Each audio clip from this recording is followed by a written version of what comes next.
नमस्कार विद्यार्थी मित्रांनो, मातीची सावली या पाठात पुन्हा एकदा तुमचे स्वागत। आज आपण कुमार भारती पाठ्यपुस्तकातील धडा क्रमांक 11 अभ्यासणार आहोत आणि या धड्याचा हा सेशन क्रमांक 3 आहे। या पाठामध्ये आपण गरीब अशा शेतकरी असलेल्या फरसूची जीवनाचा परिचय अभ्यासत आहोत।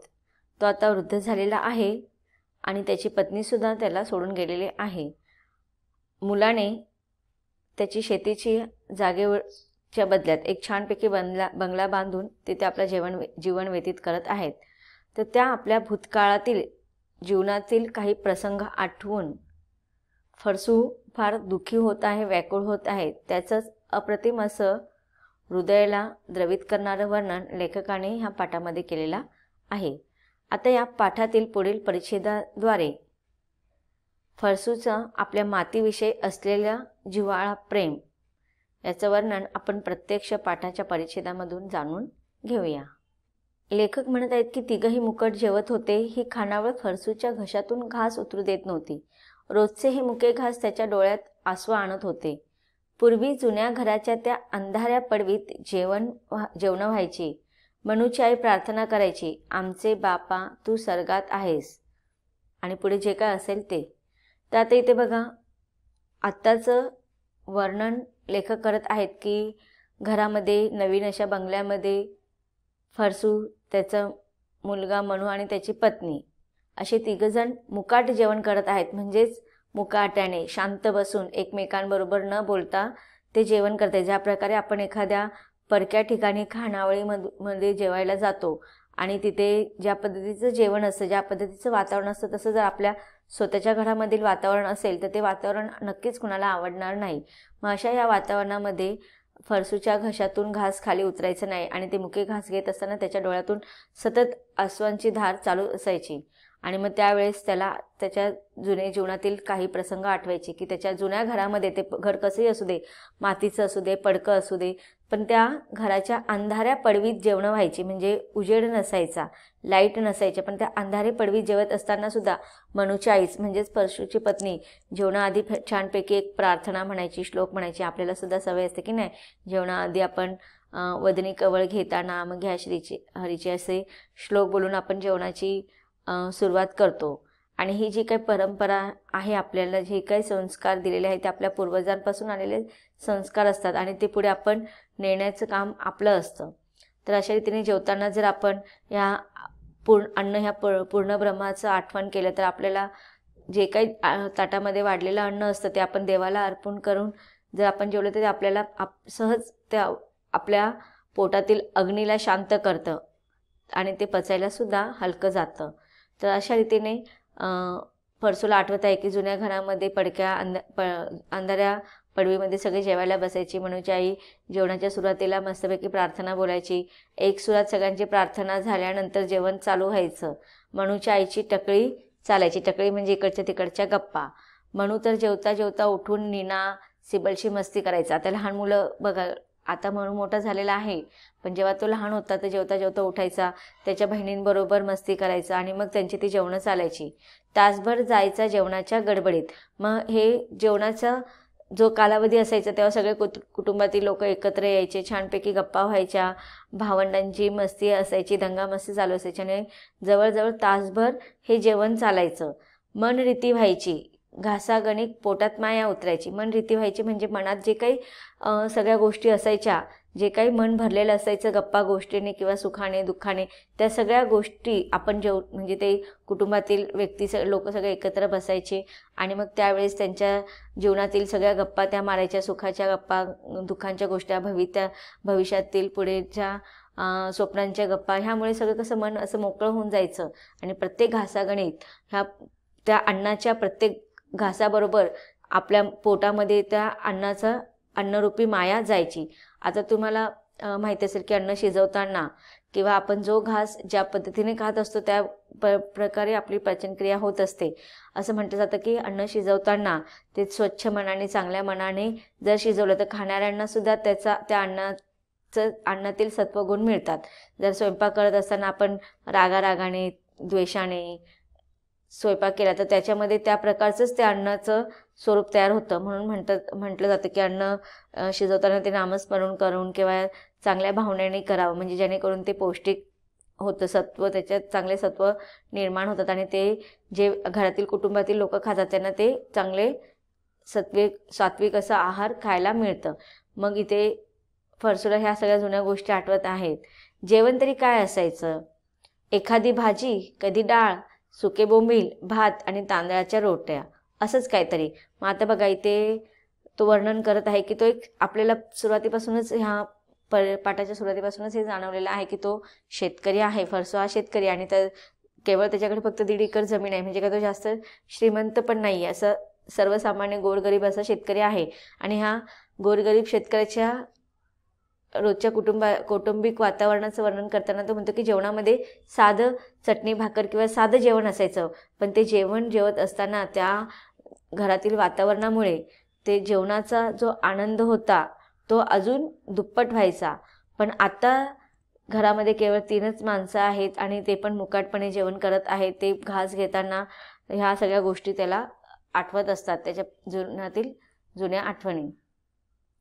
पुढे लेखक म्हणतात की पण तरारून वाढलेल्या गुबगुबीत केळीचं अख्खं बन एका पाऊस वाऱ्यात जमिनीवर झोपावं तसा आपला संसार होत्याचा नव्हता झाला. आता बघा, तरारून वाढलेल्या गुबगुबीत केळीचं अख्खं बन म्हणजे एखाद्या केळीच्या झाडाला ते खूप छानपैकी फुललेलं आहे, त्याला कच्च्या केळ्यांचं असं गुबगुबीत फळ आलेलं आहे आणि पाऊस वाऱ्यामुळे ते अख्खच्या अख्खं केळीचं ते बन खाली पडावं, म्हणजे ते नष्ट व्हावं. तसंच फरसू विचार करत आहे की त्याच्या संसारामध्ये पण असंच एक दुःखद क्षण आला आणि त्याचा संसार उद्ध्वस्त झाला, त्याचा संसार होत्याचा नव्हता होऊन गेला. वाडीत खपताना पायाला तारकी खेळा लागला. खपताना म्हणजेच कष्ट करत असताना की त्या वाडीमध्ये, शेतामध्ये किंवा एखाद्या कोणत्या तरी मळ्यात वगैरे किंवा घराच्या कोणत्या तरी कोपऱ्यामध्ये काम करत असताना त्याच्या पत्नीच्या पायाला कष्ट करत असताना, खपताना म्हणजे काम करत असताना पायाला तारका खेळा लागला आणि आठवड्याभरातच फरसूची बायको, तिचं नाव काय आहे, कोसू, बायको कोसूची मेणवात विझून गेली, म्हणजेच तिथे तिचा मृत्यू झाला. आणि कारण निमित्त काय होतं की तिच्या काहीतरी काम करत असताना, अडगळीच्या ठिकाणी काम करत असताना तिच्या पायाला तारका खिळा लागला होता आणि त्या एवढ्याशा छोट्याशा आजारपणाच्या निमित्ताने 1 आठवड्याभरातच फरसूची बायको कोसू हिचा मृत्यू झाला. कोणाची नजर लागली की पंजांची पुण्याई संपली, की गेल्या जन्मीच्या पापांचा घडा आता वाहत आहेत. आता तो विचार करत आहेत की आपले सगळे ते जीवनातील भूतकाळातील सगळ्या आठवणी आठवून तो ह्या सगळ्या जीवनाचा लेखाजोखा आपल्यासमोर सांगत आहे, मांडत आहे. तो म्हणत आहे की माहिती नाही त्याच्या ह्या भरल्या घराला, संसाराला कोणाची नजर लागली. तो अगोदरपासून म्हणत असतो की नाही, त्याच्या मुलाबाळांना पण सांगत असतो की आपल्या पूर्वजांची पुण्य आहे म्हणून आपल्याला हे सगळे सुखाचे जीवन आनंदाने आपण जगत आहोत. पण आता त्याच्या घरातील घर पण नष्ट झालेले होते, त्याच्या आधार त्याची पत्नीचा मृत्यू झालेला होता आणि तेव्हापासून त्यांच्या घराची अवस्था अत्यंत दयनीय झाली होती. तुम्हाला माहिती असतं की घरातील स्त्री ही अत्यंत प्रमुख रीतीने असं म्हणतात की एखादा घरातील स्त्री जर मधूनच संसार टाकून गेली तर पुन्हा घरातील आधार नष्ट होतो. तर त्याचप्रमाणे जेव्हा फरसूची पत्नी वारली त्यावेळेस त्याचा पूर्ण जीवनाचा, त्यांच्या कुटुंबाचा आधारच संपला होता. त्यावेळेस तो विचार करतो की पंजांची पुण्याई संपली की मागच्या जन्मीचा काहीतरी माझा पापांचा घडा आता सुरू झालेला आहे. आणि तेव्हा तो विचार करतो की नाही, हा मातीचाच शाप असणार आहे. ज्या मातीने हा संसार फुलवला त्याच मातीला उजाड केला आपण. कारली वांग्यासारखा तिचा बाजार मांडला, म्हणून जमीन विकायला काढले व आपण बैलासारखी मान डोलवली. आता त्याला बघा, त्याने जे काही कृत्य केलेलं होतं त्याचं पश्चाताप सारखं होत आहे. तो म्हणतो की हे सगळं जे काही मी आज भोगतोय ते माझ्याच वाईट कृत्यामुळे भोगत आहे. की मी काय केलं, मातीचा श्राप घेतलेला आहे. मी काय केलं, त्या मातीला विकलं, म्हणजे त्यांनी जमिनीचा जो त्याचा 1.5 एकरचा काय तुकडा होता तो विकला होता. आणि तो सांगतो की मी त्या जमिनीचा तुकडा विकल्यामुळे मला त्या मातीने शाप दिलेला आहे आणि ह्या मातीने, ज्या मातीमुळे माझा संसार सगळा फुलवला होता, त्या फुललेला संसार जिच्या जोरावरती मी हे सगळं स्वप्न पाहत होतो, जीवन जगत होतो, त्या मातीला मी उजाड केलं, तिचा मी बाजार केला. ज्याप्रमाणे आपण कारली, वांग्यासारखे भाजीपाला यांचा बाजार मांडतो, त्याप्रमाणे तो आता विचार करतोय की मी त्या मातीचा काय केला, बाजार मांडला. मनूने जमीन विकायला काढली आणि मी पण बैलासारखी कोणत्याच प्रकारचा विरोध न करता मान हलवली आणि जमीन विकली. मनू, अरे पोरा, बोल रे काहीतरी. फरसू न राहून उमाळ्याने बोलून गेला. अरे तू जमीन इकली म्हणून माझ्या मनात काय राग नाही का तुझा दुस्वास नाही. आमचा जलम त्या मातीत गेला म्हणून थोडं वाईट वाटते. आता त्यावेळेस बघा, नाईलाजाने किंवा मुलाच्या प्रेमापोटी फरसूला जेव्हा मनूने जमीन विकायचा निर्णय घेतला त्यावेळेस त्याने त्याचा विरोध नाही केला किंवा त्याला काही बोलता आलं नाही. तो काहीच न बोलता त्याने मुलाने जसं सांगितलं तसं केलं. मग त्यावेळेस मनू त्याला विचारतो की काय झालं बाबा, तुम्हाला वाईट वगैरे वाटलंय का. तेव्हा फरसू बोलतो की नाही, तू जमीन विकली म्हणून माझ्या मनात तुझ्याविषयी राग आहे किंवा मी तुझा दुश्वास वगैरे करतो असं काय नाही. फक्त ही ज्या मातीत माझा जन्म झालेला आहे, माझं पूर्ण आयुष्य ज्या मातीत गेलेलं आहे, त्या मातीबद्दल माझ्या मनामध्ये फार प्रेम आहे म्हणून मला थोडंसं वाईट वाटतंय. बाबा जमीन इकली म्हणून आज बंगला बांधता आला. आता बघा, इथे जमीन विकण्यापाठीमागचं कारण आपल्याला समजत आहे की मनू सांगत आहे, वडिलांना सांगत आहे की आज आपण जमीन विकली म्हणून हा सुंदरसा बंगला मला बांधता आला. नाही ते उभा जलम त्या गोठ्यात काढायला लागलो. म्हणजे पूर्ण जन्म, उभा जन्म म्हणजेच पूर्ण जन्म आपल्याला त्या गोठ्यात आयुष्य काढावं लागलं असतं. आता बघा, इथे सांगितलेलं आहे की ती जमीन मनूने का विकली होती की त्याला सुखसोयीयुक्त जीवन जगता यावं, सुखसोयीयुक्त असं घर बांधता यावं, बंगला बांधता यावा म्हणून त्याने ती जमीन विकली. आणि त्या जमिनीच्या विकून त्याने जे काही पैसे आले असतील त्याच्या बदल्यामध्ये त्याने छानपैकी बंगला बांधला. आणि तो आता त्याच्या वडिलांना समजवत आहे की आपण ती जमीन विकली म्हणूनच आपल्याला ह्या अशा सुंदरशा बंगल्यामध्ये आज सुखसुविधाने राहायला जमलं, नाहीतर पूर्ण आयुष्य आपल्याला त्या गोठ्यामध्येच काढावं लागलं असतं. आज मांसाहार घर मिळाले, परमेश्वराय आभार माना, नाहीतर तुमचं आपलं माझी जमीन गेली चालूच. आता तो म्हणतो की गोठ्यामध्ये कोण राहतात, जनावरं राहतात, पण आता आपण बंगल्यात राहतोय, माणसासारखं आपण जगायला शिकलेलो आहेत. तर तुम्ही ईश्वराचे आभार माना, नाहीतर काय तुमचं रोजचं ते रडगाणं माझी जमीन गेली हे चालूच राहतं. आणि ज्यावेळेस मनूचे हे सगळे संवाद ऐकतो फरसू, त्यावेळेस पाल अंगावर पडावी तसे मनूचे शब्द ऐकून फरसूचे अंग थरारले. तर मुलाकडून ह्या सगळ्या गोष्टी ऐकल्यावरती त्याच्या अंगाला शहारे आले, त्याच्या काळजावर दगड पडल्यासारखे झाले. सुनबाई जेवायची थांबली होती.